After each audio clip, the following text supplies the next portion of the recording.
rant over. Let's go into the favourites. Guess who's at the top of the list?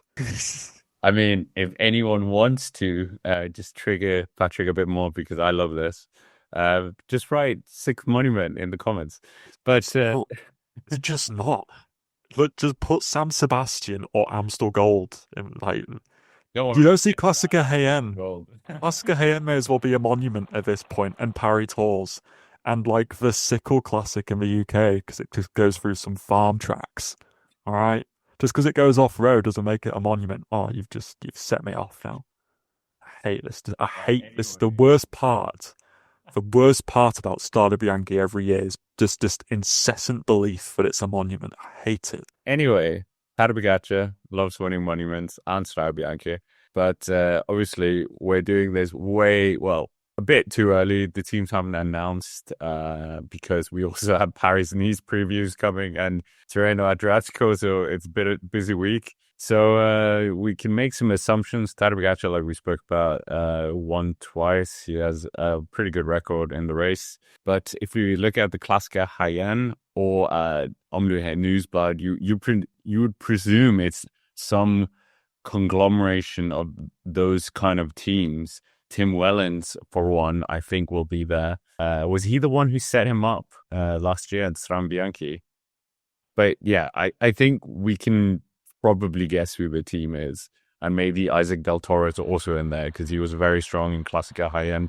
But it is going to be about the Tadej Pogacar show, let's be honest. Yeah, we can speculate as to who's going to be on this team, and we'll eventually come to the conclusion that it's a really good team with a really good leader. So, to cut a long story short, it's going to come down to Pogacar. It just really depends on when he decides to go. Maybe it'll be on the Monte Saint Marie like he did last year. Maybe he'll tempt some people into believing that they have a chance and he'll attack later just for the spectacle of it. He'd probably still dust everybody even if he waited until up to the Piazza del Campo, to be honest with you.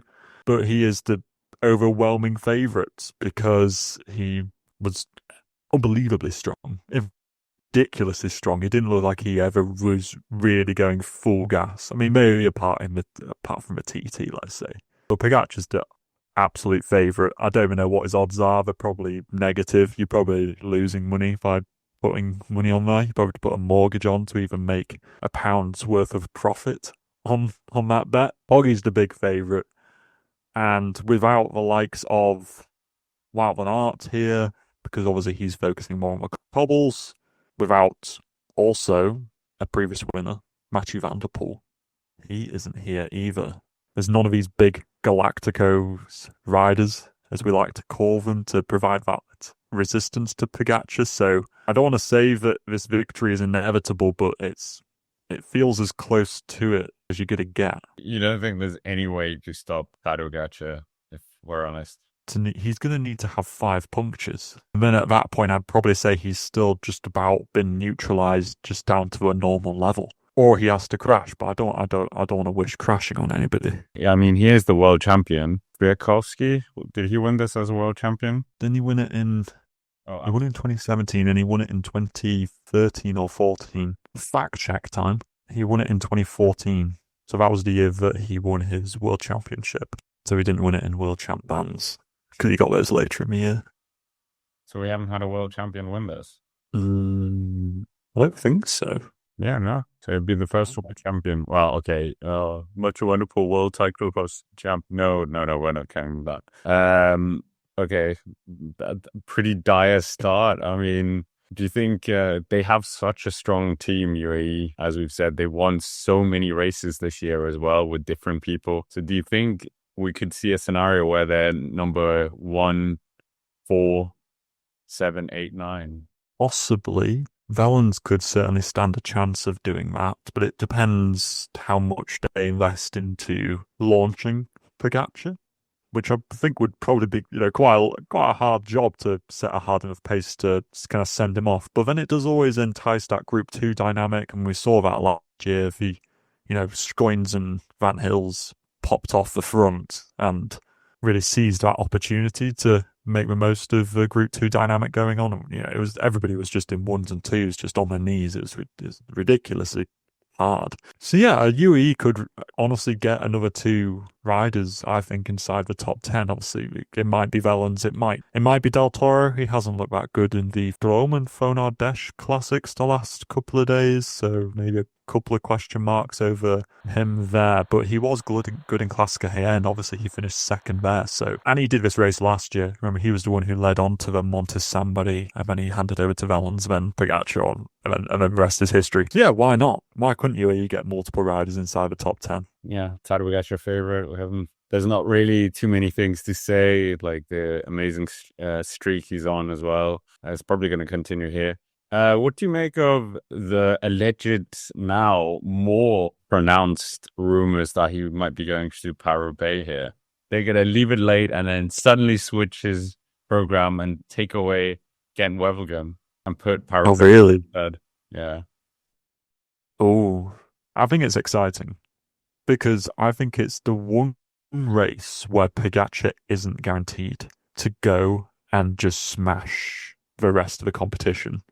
It's a race which doesn't suit him as one which has very few vertical meters in there, and it doesn't even have the short bergs of Flanders for him to make a difference. Like, it's all flat pretty much. And I think that makes it interesting because you might actually see Pogačar struggling for the first time in a while, and you're actually going to see a really interesting dynamic between how he goes up against Van der Poel, Van Aert and Pedersen, because I'd say that the ball would be more in their court than Pogačar's. So I think it'll be really interesting to see how he does. Do I think he'll do well? Yes. I think he should be finishing inside the top 10 on his debut.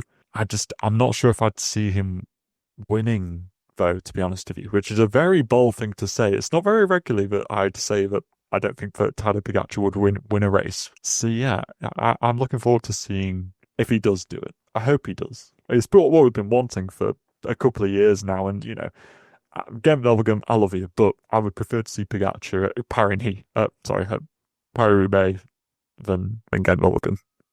I mean, the whole point is, mate, like, it's not about having good luck. It's about not having bad luck in Paris-Roubaix. But I mean, this isn't a Paris-Roubaix preview, so sorry, Strade Bianche, disrespecting you.